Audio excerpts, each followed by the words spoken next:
짧으면 3일, 길어도 일주일이면 우크라이나를 모두 정복할 수 있을 것이라 그러면서 의기양양하게 시작되었던 전쟁이 어느덧 1,000일을 넘어서고 있는 가운데 러시아의 블라디미르 푸틴이 사실상 러시아 경제를 완전히 전시 경제 체제로 전환하면서 올인하다시피 쏟아부은 결과들이 참혹한 결과로 나타나고 있습니다. 시장에서는 계란값이 폭등한 데 이어서 이젠 버터값이 금값이라 할 정도로 생필품 사기도 어려운 지경으로 빠져들고 있습니다. 와이타임스가 이 문제를 짚어봤습니다. 지금 시작합니다.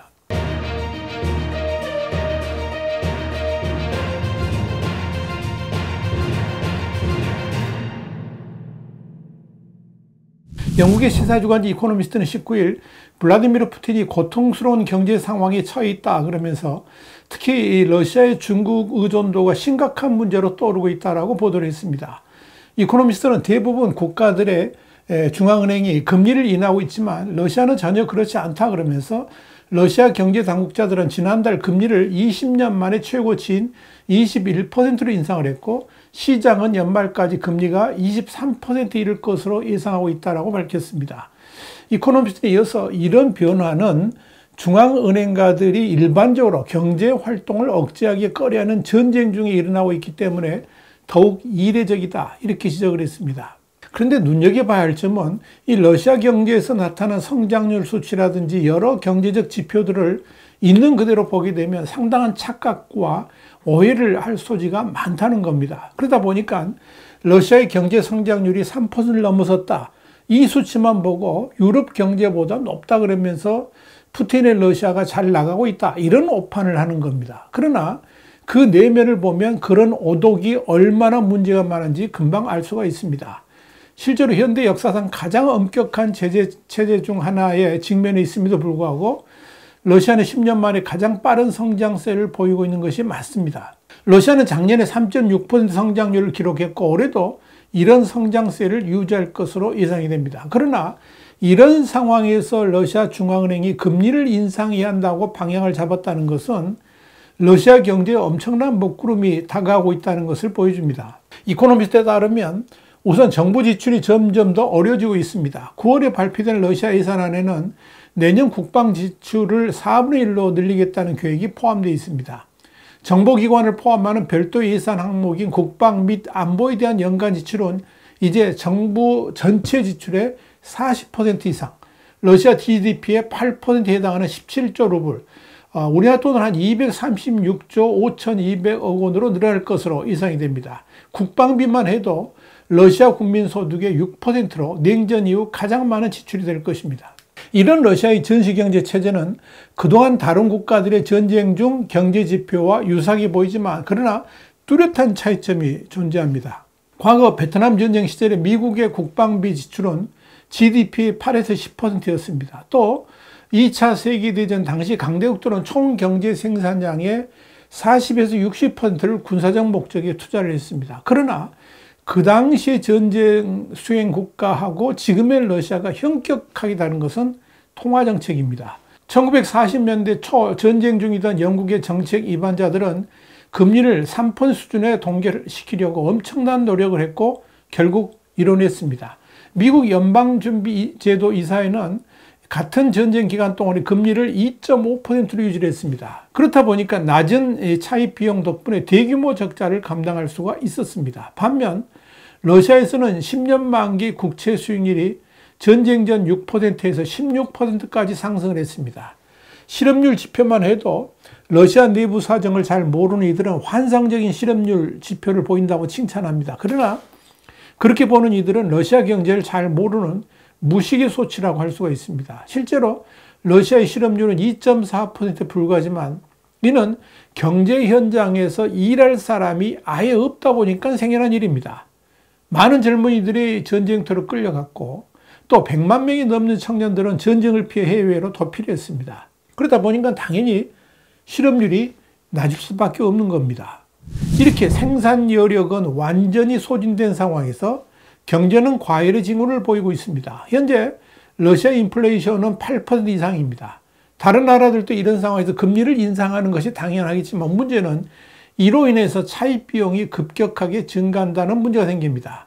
이코노미스트에 따르면 1940년대 미국과 영국은 세수 증대보다는 가계 지출을 억제하기 위해서 설계된 가파른 개인세 인상 그리고 배급제를 통해서 인플레이션을 억제했습니다. 그러나 오늘날 러시아에서는 이런 조치는 러시아인들에게 환영도 받지 못할 뿐더러 전쟁을 치르는 와중에서 그렇게 별로 이미지도 좋지 않은 정책을 펴게 되면 푸틴의 지지율에 영향을 끼칠까 봐서 사용하기를 꺼려합니다.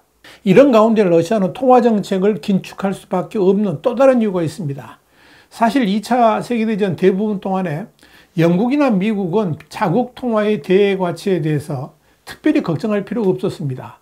달러는 안전자산으로 여겨져 가지고 이득을 받고 미국의 렌드리스 프로그램을 통해서 영국의 군사장비와 석유 그리고 식량과 같은 자원을 거의 공짜로 제공을 했습니다. 영국의 수입품의 3분의 1을 공급할 의지와 능력이 있는 미국처럼 풍부한 자금력과 산업 역량을 갖춘 동맹국이 없었다면 파운드와 가치 하락은 군사적 문제가 아마 되었을 겁니다. 그런데 푸틴에게는 그런 동맹국이 없습니다. 중국은 러시아의 가장 중요한 무역 파트너가 돼서 전체 수입의 3분의 1 그리고 드론, 미사일, 탱크에 사용되는 마이크로 일렉트로닉스의 90% 이상을 공급하고 있습니다. 그러나 이런 지원은 당연히 무료가 아닙니다. 잇따라 러시아 관리들은 위안화로 환산한 자국 통화의 가치에 대해 경계를 해야 했습니다. 올해는 위안화 가치가 무려 10% 하락해가지고 전쟁이 시작된 이래 최저 수준에 가까워졌습니다.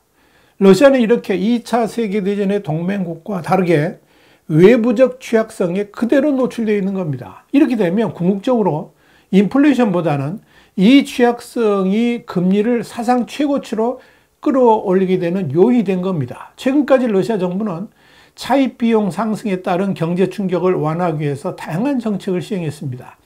다양한 제도를 통해서 가계는 부채 상환을 유예하고 기업은 더 낮은 보조금 이자율로 대출을 받을 수 있었고 정부는 은행의 수입 손실에 대한 보상을 위해서 개입을 했습니다.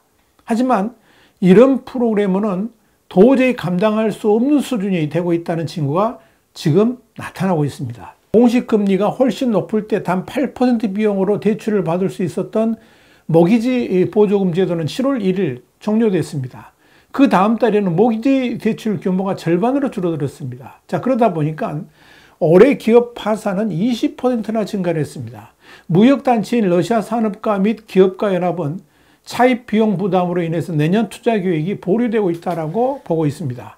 문제는 이런 높은 금리가 기업과 소비자 모두의 지출을 위축시키고 있다는 점입니다. 여기에 대해서 IMF는 내년 러시아 경제 성장률이 1.3%로 급격히 둔화될 것이다 이렇게 예상했습니다. 국영개발은행인 VEB도 성장률 전망치를 2%로 낮췄습니다.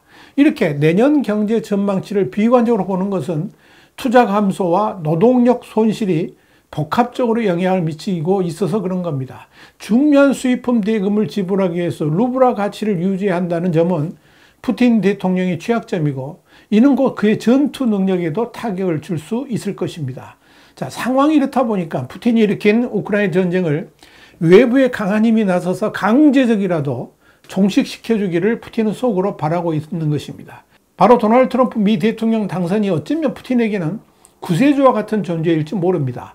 트럼프가 나서가지고 선거운동 기간 중에 예고했던 것 같이 강제적으로 전쟁을 마무리하게 해준다면 푸틴은 기사회생의 길을 찾아낼 수가 있을 겁니다. 그러나 그렇게 전쟁이 종식된다 해도 전쟁을 위해 올인했던 러시아 경제를 다시 정상화시키기에는 심각한 걸림돌들이 너무나도 많습니다. 21%까지 치솟은 금리를 낮출 방법이 현재로서는 마땅치 않기 때문입니다. 여기에다 만약 우크라이나 전쟁으로 인한 피해 보상금까지 논의가 된다면 러시아는 그야말로 간판을 내려야 할 상황까지 다다를 수도 있을 것입니다. 그러니 지금 푸틴은 트럼프와의 브로맨스에 러시아의 운명 그리고 푸틴의 미래를 다 걸고 있다 이렇게 봐도 무방할 것입니다. 며칠 전 러시아 현지 매체인 뉴스루는 러시아 중앙은행이 금리를 연 21% 올린 이후에 시중은행들도 연 24에서 25%대 이자를 지급하는 예금 상품을 줄줄이 출시하면서 예금에 대한 관심이 증가했지만 일각에서는 소련 붕괴 직전에 개인 예금 동결 사태가 되풀이되는 게 아니냐 이런 우려가 나온다라고 보도해서 눈길을 끌었습니다. 그만큼 불안감이 확산되고 있다는 의미일 것입니다. 월스트리트 저널도 지난 14일 병력 수급을 위해 군인에 대한 보상 수준을 크게 높임에 따라서 자의반 타의반으로 전선으로 향했다가 숨진 빈곤층 젊은이들의 가족에게 막대한 보상금이 지급되는 일이 누적되면서 지역 경제까지 영향을 미치고 있다 그러면서 이런 데스노미스, 그러니까 죽음의 경제가 러시아에서 가장 가난한 지역들의 경제를 변화시키고 있다고 보도를 했습니다. 자, 문제는 전장에서의 사망자가 워낙 많이 나오다 보니까 러시아 당국이 지불해야 될 보상금도 막대하다는 겁니다. 월저널은 올해 6월 기준으로 이전 1년간 지급된 보상금이 300억 달러, 한 42조 1,770억 원에 달한다라고 집계했습니다. 이런 전시 경제가 유지될 수 있을 것인지에 대한 의문이 제기되는 겁니다. 올해 6월까지 러시아 국가 지출 중 전사 보상금이 차지하는 비중이 8%까지 늘어났습니다. 이런 지출이 또 인플레이션을 재촉하는 변수가 되면서 러시아 당국은 이러지도 저러지도 못하는 수렁에 빠져 있는 것입니다. 이렇게 러시아 경제는 위험한 줄타기를 거듭하고 있습니다. 가장 중요한 관건은 전쟁이 빨리 끝나야 되는데 이번에 미국에서 장거리 미사일의 러시아 본토 타격을 허용하면서 전쟁은 더욱 길어질 위기에 처했다는 겁니다. 그러니 푸틴이 노발대발할 수밖에 없는 겁니다. 서방의 제재, 노동력까지 부족한 러시아. 그러다 보니까 무기 생산량 증대도 제약받는 현실이 과연 푸틴의 러시아 경제를 얼마나 지속시킬 수 있을지 두고 봐야 할 것입니다. 와이탄수 국제정세 분석의 추구기였습니다. 감사합니다.